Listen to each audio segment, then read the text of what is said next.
Previously on My Life, we talked about Tom Deluca's life. Now we're going to go into his workshop and see how he makes violins.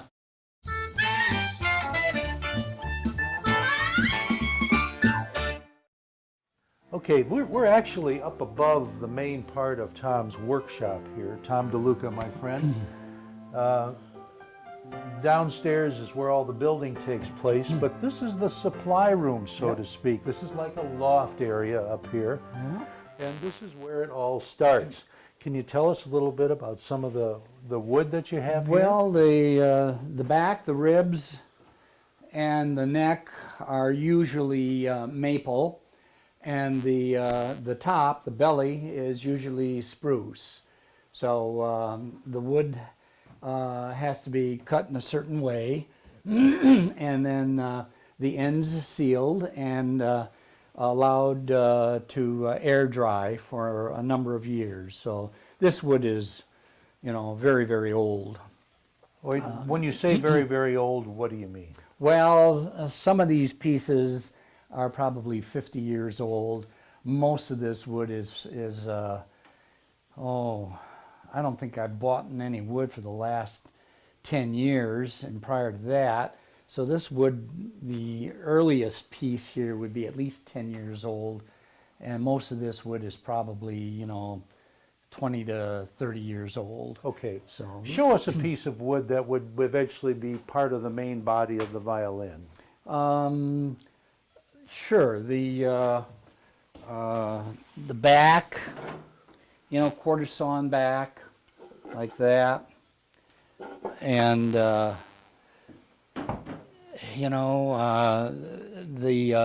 belly as well. You can have a one piece like that, and then the neck blocks, like so. That's beautiful. It almost looks too good to be real, doesn't it? It almost looks like the edges are a veneer of some kind, but that's not. That's a solid piece of wood. Yeah. Where would wood like that come from? It comes from certain mills that specialize in what's called tone wood.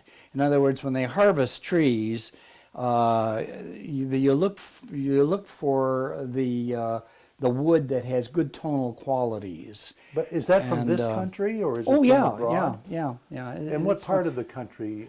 Any specific part? No, it can be from anywhere. The slower the growth, the tighter the grain. Maple, you get a lot of the maple wood. You can get that from Michigan. But much of the wood comes from the north, the Pacific Northwest. The trees tend to grow big, and there's high altitude and so on. But it can come from anywhere. Europe is a good source of tone wood, violin wood, and it's important that wood be a certain way before you start building an instrument like that. Tell me more about that. Well, like I said, it has to be cut in a certain manner. Usually that's quarter sawn, although it's always quarter sawn for the top wood. The back wood can be quarter sawn or slab cut. But isn't there something about the dryness of it that's important absolutely. too? You got to have the wood just absolutely, just totally dry. And you want it air dried, not kiln dried, because kiln dried can cause stress on the internal structure and the grain of the wood. So by air dried, do you mean like with fans, or just left outside? Just left here. Oh, left out in a room like this. Yeah, like this. Only maybe it would be a big warehouse. And then the end is sealed off with wax or something, so that the expansion of the moisture doesn't cause it to split and crack. So the wood has to be processed in a certain manner, and then you slice the ribs out of the material that you're making the back out of. Okay, and that's what these pieces are here. Right. This is miscellaneous stuff that's left over from different projects and so on. Here's this is from a cello. Okay, and in any case, when we go downstairs, I'll get into more detail about how how all of this is made and turned into a violin. Why don't we go So, downstairs now, and you can start showing us some of that. Okay, Is that good, all right? good, all right. Tom, you were talking, I want to go on to the next step of building a violin. We looked at your inventory of Right. wood upstairs earlier, but it occurred to me that one of the last things you said about being taken on by Mr. Harrison and him teaching you how to do this sort of thing was how careful he was about selecting his students. Yeah. Is that pretty common of all people of that nature? They obviously they don't want to take on somebody who's not going to finish. Well, on an individual basis, yes. There are violin making schools. And of course, you can apply and that's not an issue. But if you're an individual maker, you tend to be a little more selective of who you bring in and take on the position of being their mentor. Because it's not all And, about money. There's a oh, lot no. of time involved. There's No, a real no. commitment there. Yeah, money has nothing to do with it. It's the commitment of time to it. And it's a long process. And it can wear you out if you aren't committed to it, that's And for it sure. took you 5 years, did you say? Well, I did a 5-year apprenticeship Yeah. with him. And so, it was, he did want me to take the shop over when he retired. He and his wife are now long deceased, but I was not interested in doing that. I do this as an avocational interest, really. Quite an avocational interest, I would say. Yeah. Okay, But- so where do we go next? Once Well, we get the wood down here. Okay, so how do you start? You start with a pattern and a mold. So I'm going to let these- Russ get in by you there so Sure. you can see, the people can see what's Yeah. going on. This is, the pattern and then the mold. And mostly that's from the old Italians, from the time of Stradivarius, in the 1600s, 1700s of Italy. But they can be of any make, any model, any maker, and you can make them. You have to make the mold. Where do you get those? The mold. Yeah, where do you find stuff like that? Oh, there's patterns all over. They're published, in Okay. all kinds of journals and All right. everything. So the patterns are readily available of the instruments in the violin making journals and one thing and another. So once you establish the pattern that you want, you make the mold, and then from the mold, you're able to bend the ribs.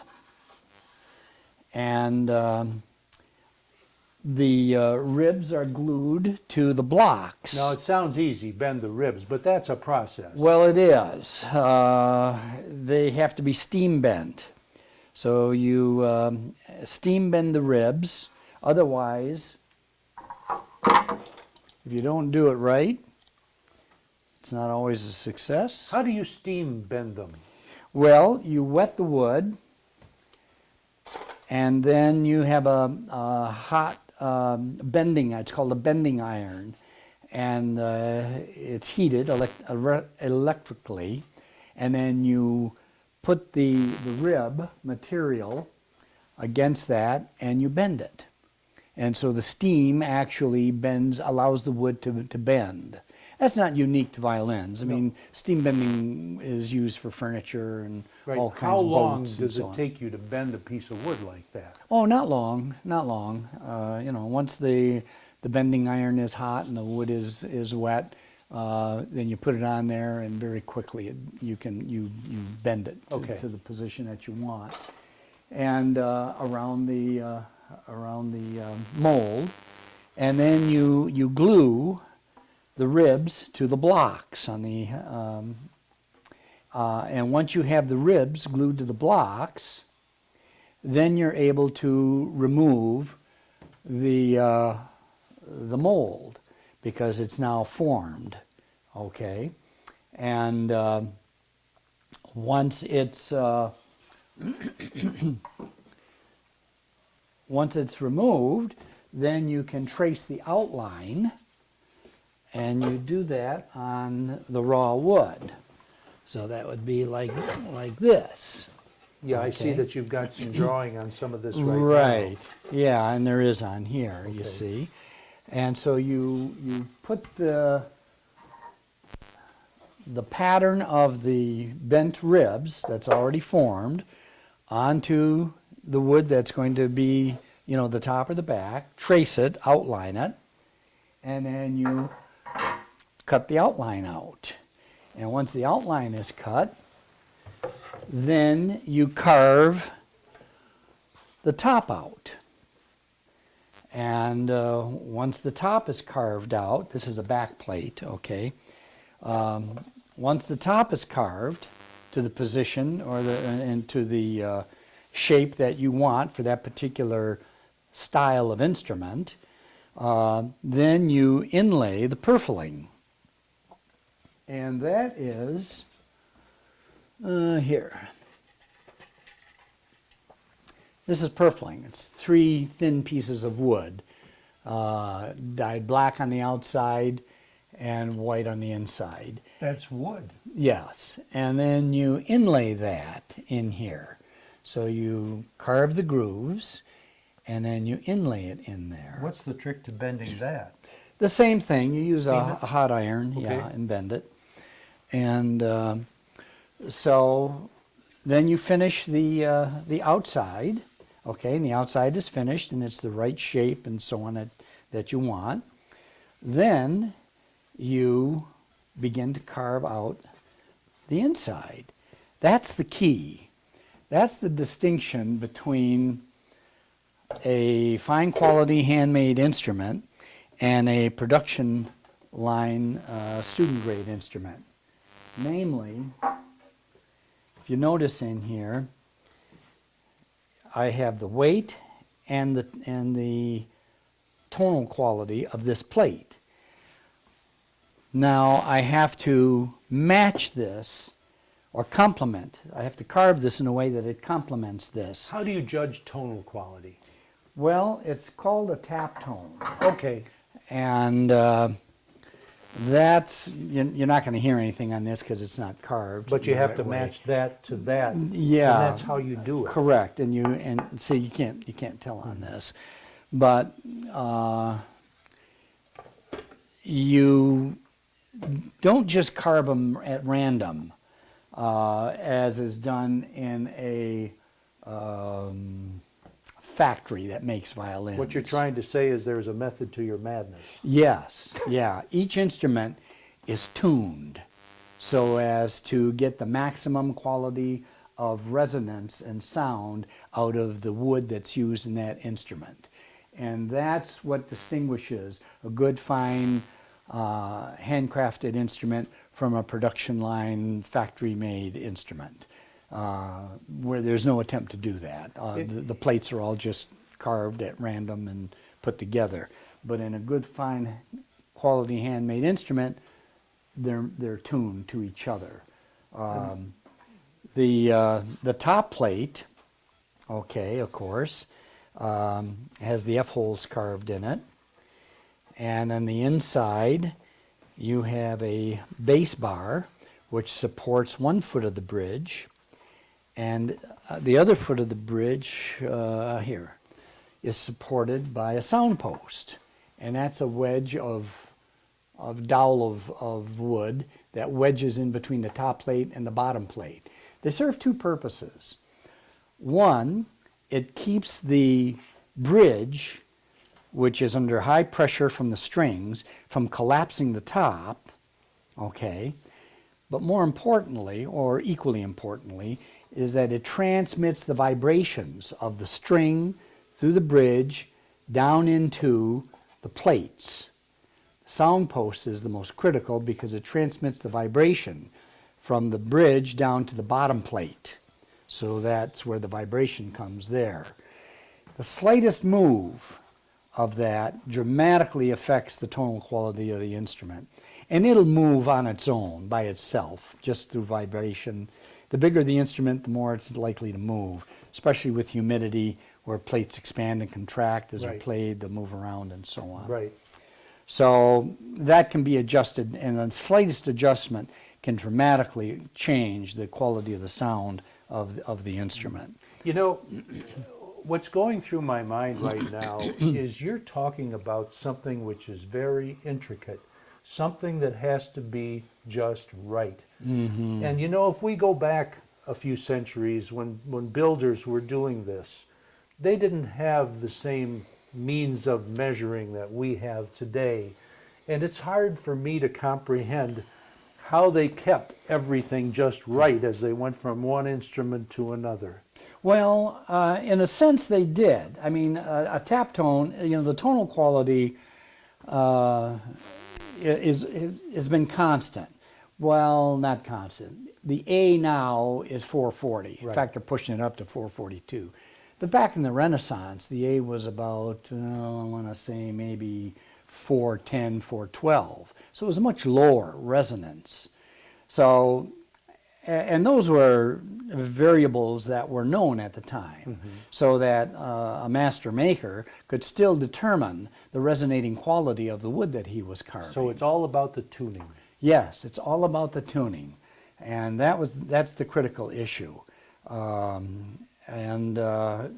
Doing that effectively is what distinguishes a good, fine quality sounding instrument. What was so special about Stradivarius violins? Well, the quality of the sound, not only of Stradivarius, but of his, the guy that was working on the road from him too, Guarneri del Gesù, and a bunch of the others. There's a lot of speculation, okay? The big thing is, the varnish. He had secrets in his varnish. Or it was the wood that he got. He got the wood from a certain area in the high mountains of northern Italy or whatever. My personal feeling is that he was just a good maker. There was no magic in his varnish. There was no magic in the selection of wood. He just knew how to tune his plates. He was a perfectionist. He was a perfectionist, as were many of his peers as well. They were just good at what they did.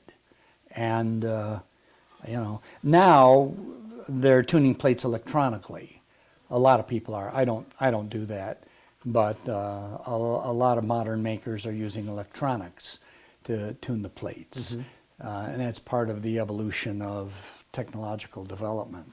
You told me something about you use a certain kind of glue with this. Oh, yes, yeah. You use hide glue. Hide glue is used because it's hydroscopic, which means that it's water soluble. And with a violin, it's not a question of will it ever need repair, it's when will it need repair. Very, very fragile, okay? And it's not as though you just have to take the screws out and take it apart. Exactly. You've got to be able to dismantle it, and you do that with hide glue. That way you can take it apart without destroying it, because they're very fragile. The plates, everything about it is the ribs are 1 millimeter thick, okay? The top plate is usually, on the average, it varies from wood to wood, but about 3.5 millimeters in the center down to about 2 millimeters on the end. So that's pretty thin and pretty fragile stuff. And when you consider all the pressure and weight, of the strings on it, and the effect of humidity and temperature and one thing and another, even though the wood is well seasoned and cured, bad things are going to happen. So if somebody brought you a violin to be repaired and you saw that he'd previously put it together with Elmer's glue all, what would you say to him? Well, the worst thing is epoxy. Yeah, just say kiss it goodbye, because that's, you can't take that apart basically without destroying the wood. I mean, everything can be done, but the grief on it is beyond belief. Okay. Yeah. All right, so continuing with the process. Yeah. So once so you've got the ribs bent, and you've got, you can't glue the plate to something this thin. That's so thin. So what you have to do is you have to get a liner in there. So you put a liner inside that thickens the amount of gluing space. The liner is usually willow because it's lightweight and resonant. And so you'll see in here that there's a liner that's glued along the top and the bottom. And that allows a little more surface to glue the plates to. And at the stage that this instrument is done, the top plate is done, glued on, and the liner's put in for the bottom, and the outside of the bottom plate is finished. And so now what we're doing is we're carving out the inside, and then I've got to do that in a way that I get the right calibration and, most importantly, the right resonance and sound to it. So you're doing a lot of tapping as you do the work, probably, right? Well, once you get it down, at this point, no. But when you get it down to roughly the dimensions that you think that you're going to be at, when you're still a little bit high, then you begin to do the tonal evaluation of the instrument to determine the final outcome of it. Do you ever get it to the point where you've taken a little too much off? No, no. Hard to fix that. Yeah, because you're very careful. When you're getting down to it, you're checking the tonal quality All the time. all the time, all the time. And You told me once about the difference between a student grade violin and a professional violin. Would you reiterate that for our audience? well, I've described how a professional grade instrument is made, where you calibrate the tonal quality of the two plates. In a production line instrument, that's not done. I mean, it's all done usually by machines, and they're just processed along an assembly line. No attempt at tonal quality of the plates at all. So that's just not going to happen. Okay. And one of the first things you'll notice when you pick up a student grade instrument is how heavy it is. You pick up a professional instrument and it's very, very light. And usually because the student instruments are made a little more stable, and obviously in doing that, they haven't brought out the tonal quality of the matching plates. So, yeah. And then once it's all put together, the neck is carved and inset and fit in and glued in, and then the back plate is put on, and then once the instrument is all assembled, then you do the varnishing. Oil varnish tends to have a softer look to it. It takes a lot longer to dry, and but it has a more subtle, malleable quality to it. I prefer oil varnish, even though it takes a lot longer to finish the instrument using oil varnish. That's the one that I prefer. So then once it's varnished, there are a number of layers of varnish that you put on, and then you rub it down and varnish it and rub it down. The neck is not varnished. That is just a sealer is put on it, because if it were varnish, that would, after a while with your hand on it, would come off and stick to you. I can imagine. So that part of it is not varnished. Do you find that your clients, do they ever come to you before the instrument is built and say, I want one like this? Yes. Yeah, yeah. Those are commissioned instruments. And, a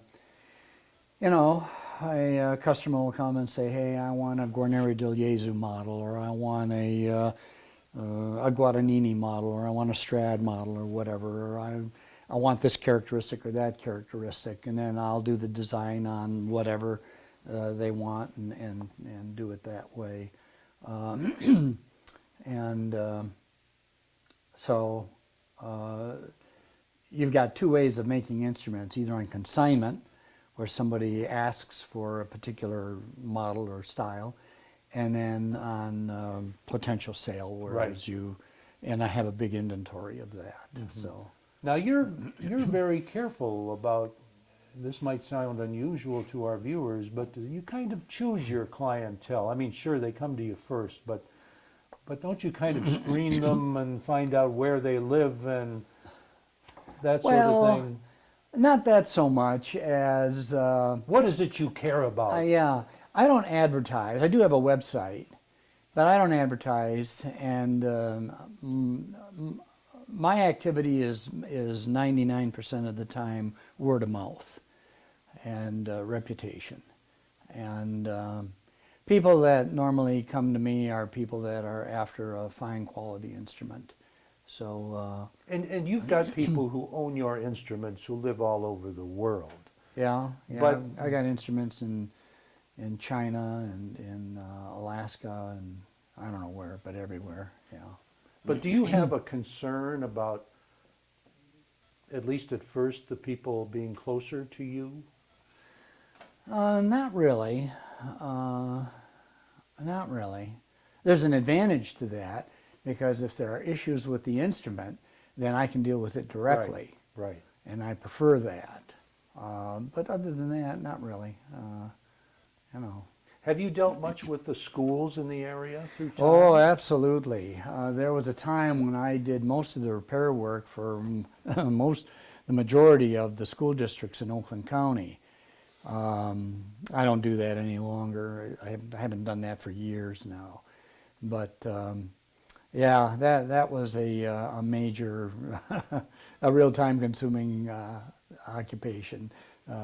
Student instruments get used pretty hard, and There's a lot of work there. yeah, a lot of work on it. So Let's take a walk over and see the inventory of violins that you Sure. have here. these So are you still have a few available. Yep. I didn't start to sell my instruments until 10 years after I began making them. Right. And that was because I wanted to make sure that because I'd been doing a lot of repair work, and I wanted to make sure that there were no problems with my instruments. And I wasn't doing it for the financial end of it all. I was doing it for my love of making the instruments. So that's why I've got the inventory. These are the violins, and this is a viola that I really like. It's a Baroque style viola. But it is a modern instrument, but it's in the Baroque shape and style. And the scroll is hollowed out and so on. So How long would you guess it takes you to make a violin from beginning to end? the fastest I ever did one was 3 months. It was a consignment, and the customer needed it for a particular event, and I won't ever do that again. And so much of the time was involved in the varnish, and but it was 3 months, and that was just a bit much. Wow. Yeah. So You in know, any there's- case, There's so much we can talk about. We Oh. could spend another couple hours chatting Yes, away here. yes, but, yes. We're kind of running to the end of the segment here. Thank you so much for allowing us to come over. well, you're very It has welcome. been a real treat listening to what you have to say. Let me ask you one last question. Yes. If you had it all to do over again, would you do anything differently? Not just violins, but anything. Not a bit. I've got absolutely no complaints at all. I mean, I was very, very fortunate. I was very, very involved in the various Violin Makers Association. I was a past president of the Violin Makers Association of Arizona and won numerous awards. And I served as judge in one thing and another. And so it was a very good career. So what are you going to try and do next? Stay alive. Thanks, Tom. Yeah. Hey, Thank you so much. it was a pleasure. Tom Absolute DeLuca, pleasure. Thanks for joining us. Yes, indeed.